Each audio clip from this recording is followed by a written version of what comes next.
What's up, guys? Today I'm going to be reviewing the Project 002 from Selkirk Labs.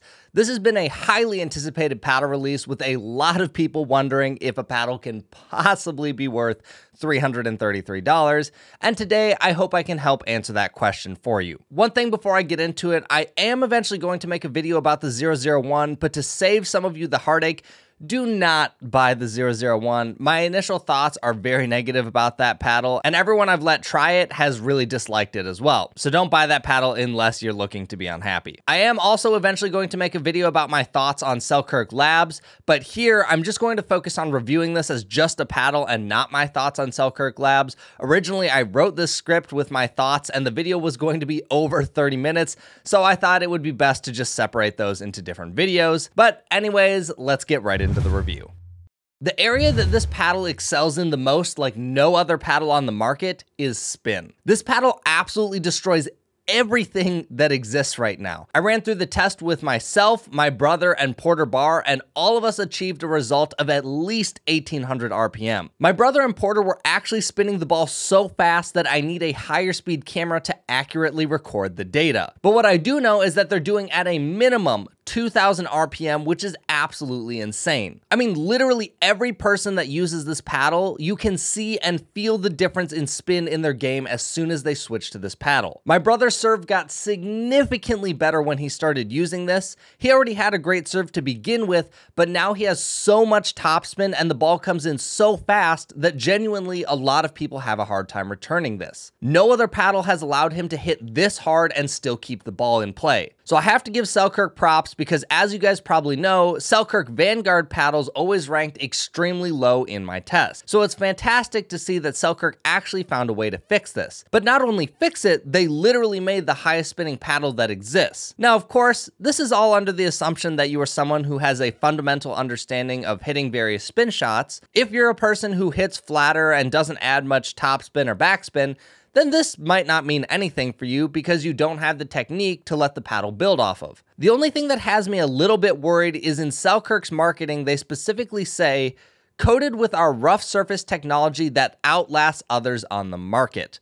I want to call attention to the outlasts others on the market because anytime a company makes that claim, the grit doesn't last long at all. What I will say is this paddle has been used by a lot of people for a lot of hours, both in high-level tournament play and tons of paddle testing, and so far the grit feels just as good as when I got it. So this gives me confidence that it is a better grit material than what their competitors are using, but we'll have to see over time if this actually continues to be the case. I can assure you though, if this was like the Ben Johns or Diadem Warrior, this would have been completely smooth a long time ago. The next thing that this paddle excels in is power. Every Selkirk Vanguard paddle has felt like hitting a pillow. I've even heard people joke and call them soft Kirks before, which honestly I thought was kind of funny. But now what Selkirk has done is they've gone from 16mm to 13mm for the 002, and this has added a lot of power to this paddle. This is leaps and bounds more powerful than anything Selkirk has in their lineup currently. The amount of power you can generate on a drive, overhead, or even a counterpunch is just stupid. I personally don't know if I've tested another paddle that has as much power as this one does. I'm not going to claim that it's the most powerful paddle out there, but it certainly packs a huge punch. Part of what is contributing to this is Selkirk is now using a hybrid face that is a blend of carbon fiber and fiberglass. Carbon fiber generally ends up being softer, while fiberglass is stiffer. They also claim that their new Green Tech Polycore also helps stiffen the paddle to help contribute to that power. So truly, everything about how this paddle is built for a power player's game. So if this paddle is built for such power, how's the control? And this is where I think the paddle might fall short for a lot of people. Because this has so much pop and power to it, the paddle is definitely hard to control. I found that volleying or blocks frequently went too far for me. But I'm also coming from a polar opposite paddle, the Electrum Model E, which is quite soft and absorbs a lot of energy. I haven't found dinking to be an issue because of the power. It's really only been volleys off of other people's drives and resets from big shots that have been a problem for me. Drop shots have been a bit of a mix for me. Sometimes I feel like I hit such a sick drop shot, and other times I just consistently pop it up way too high and give someone an easy put away. I think I just need more time with the paddle to get dialed in. You can really let this paddle do a lot of the heavy lifting for you when it comes to putting energy back into the ball. So I would put this at a very low rating for control. You're going to need to be someone with very soft hands and a great soft game if you want to use this paddle for that kind of play. Now let's talk about the hole. One of the most controversial things about this paddle has been what Selkirk is calling the aerodynamic throat. A few companies have tried holes like this now, and one of the big claims they make is that there's less air drag on the paddle, which allows you to swing faster. And honestly, as a player, I don't think there's any way that this can possibly be measured in a reasonable way. I do believe that this paddle is very fast at the net and it's easy to maneuver, but that probably has more to do with the fact that the paddle is 13mm and doesn't have as much air drag as a 16mm paddle. For example, the Warrior and Gearbox CX11 8.5 ounce both have identical weights, but the CX11 feels significantly faster because of the thin profile. So in the context of the 002, it's hard to know how much is the thickness of the core, the throat hole, or even the paddle balance. So really, I can't give much of an opinion on whether the hole is doing anything significant or not. One worry that a lot of people have asked me about is, but what if you hit the ball on the hole? Wouldn't it be a terrible shot? And my response has been, if I hit a ball that low on any paddle, it's probably a terrible shot anyways. In my time using the 002, I don't think I've hit the hole yet. So to me, that really isn't an issue or something that I'm going to worry about. But to their point, yes, if you did hit the hole, the ball is probably going to be a lot more dead than the average paddle. My big thoughts with the hole in terms of actually being able to swing faster is that it's probably a gimmick. I would imagine at best, you can swing 5% faster. And I'm not going to say that 5% is nothing. That's certainly something, but how much that matters to the average player is probably very little. And I would be willing to bet that it's honestly less than 5%. I know other companies have done actual studies about how much less air drag theirs has, and it was about 2%. So who knows how much faster you can actually swing and whether or not that makes a big difference. What I know from real world testing is that this paddle actually feels quite maneuverable at the net, whether that's the hole, the paddle thickness, or something else entirely. I don't know. Regardless, I'm glad to see a company actually trying something different because in the last year, a lot of paddles were doing a lot of the same thing. As far as the sweet spot goes, I personally believe that it is a bit smaller than average. I found that I did miss-hit the ball way more on the 002 than I'm used to, and when I did miss-hit, I didn't feel that it was very forgiving.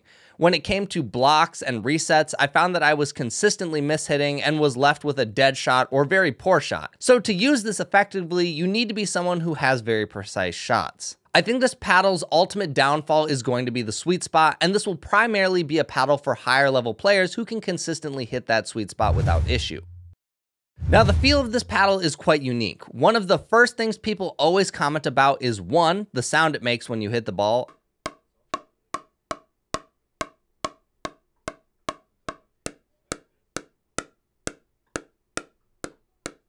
and two, the feedback that you get after hitting the ball. A lot of people really haven't liked the feedback that the paddle gives you after hitting. You definitely feel more vibrations coming back to your arm with this one, and with some paddles, it can be hard to feel the ball when you hit, but with the 002, it gives you a very obvious feedback about whether you hit the ball well or not. Some people are going to hate or love this.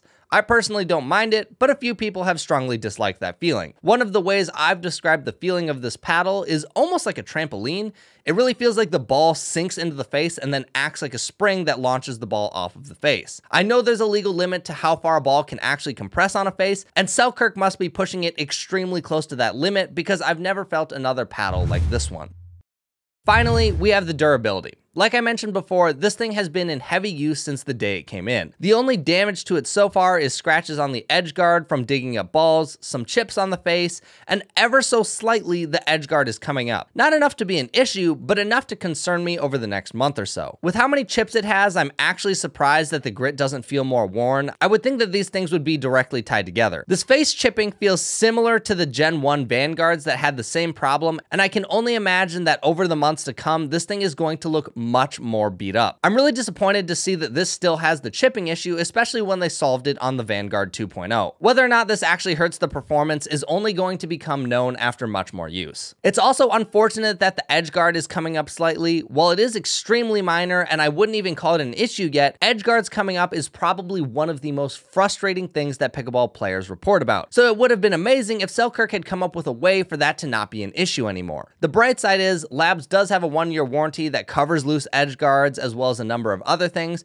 So even if it does get worse, I know I can get it replaced without much of an issue. But regardless, if you're spending $300, you don't want to see the edge guard coming up even the slightest amount within the first month. Before we move on to my final thoughts and opinions, I'm going to let my testers tell you about the paddle. So this is the Project 002, as you all know. I would say that the hype is pretty real. I think the best part about it is definitely the additional pop you'll get. I think coming from a control paddle of the Invicta or coming from the Warrior even, with mine that has a little bit more pop than the Invicta, this has exponentially more pop and it's very noticeable kind of on all of your shots. I would say the biggest downside for me was returns. I think I missed about 10 times more returns than I typically do with my Warrior or the old Invicta. But I would also say that the pop that you get on your rolls, the pop that you get on overheads, and especially the most noticeable thing for me, the pop on my serve is well worth that adjustment that you have to make on your return. I would say overall dinking, it takes a few games to get used to really the pop on your dink. You got to find that sweet spot in between kind of chunking it into the net and then leaving it up for the other team to crush. And I think after a game or so, you get really comfortable with that and you can really feel the paddle or feel the ball on your paddle, which is one thing that I would worry about with a power paddle, but that's not a concern I had here. It felt very, very comfortable on resets. That was actually the one thing I noticed was I didn't feel like I was really chunking any resets into the net. Felt like I had plenty of height and it was able to take pace off the ball. Even when you swing through the ball, there's plenty of pace, but you're able to take it off when you're trying to reset, which was a really pleasant surprise. I would say if the durability is there, which remains to be seen, if you're already spending $200 on a paddle, I would potentially pay that amount. Obviously, it has to fit your game. So for me, I am very comfortable trying to put balls away at the net. And so a little added extra pop of the net is really, really helpful. And it didn't feel like it was sacrificing the touch on my dinks. So I honestly would potentially pay for it, depending on what my wife says. You cut that up. I was very disappointed with the Invicta 2.0, but then playing with this is so much better. The spin, I noticed on my serves, the spin especially actually was throwing people off. I don't think I've had that many missed returns off of my serve in my life because I typically have a pretty weak serve, but there was a lot of kick on the ball, a lot of jumps, and that was really helpful. The maneuverability at the net is exceptional. Like you get added pop, but you also get maneuverability. So it's not like you get to the ball and then you have to swing super hard. It's you get to the ball, you can punch it a little bit and it adds a lot more pop than I'm used to. And that was really good. It didn't feel like I was losing a lot of hands battles once I got in a decent position. And then overall, I think this paddle is for people kind of with an all-around game. I would say if you are not going for much on your shots and you're being very, very patient and really don't go and put away a bunch of balls, this paddle is probably not for you because that added pop it gives you is not going to be as helpful. But I would say if you have a really solid all-around game, you can get to the net and you're very comfortable speeding up from not necessarily high positions, but kind of neutral yellow positions, this paddle is pretty good for that. Hey guys, I'm Wes. I'm an aspiring 4-5 player. I had the chance to try out the Selkirk Project 002 for a couple hours playing singles and doubles, and wanted to give my thoughts. So for singles, I think that this is probably like the best all-around paddle I've used. It feels like no matter how hard you hit it, the top spin is bringing it in. Shots so normally I use an Invicta Vanguard 2.0, and shots that would go long with that, this 002's top spin kind of brings it back down. The passing shots are incredible. Finishing at the net is super easy. Backhand flick with the top spin is like my new favorite shot. And this is the first paddle I've ever been able to successfully hit a two-handed backhand with like any real power. So I'm in love with this thing for singles. Tonight I had a chance to try it out for doubles, and It took some getting used to on the touch. Every like 10th shot, I would just kind of clunk it. But over a couple of hours, I had a chance to, you know, try it out and dial it in, and it started to feel really nice. I think the sweet spot's really nice. Resets were perfect.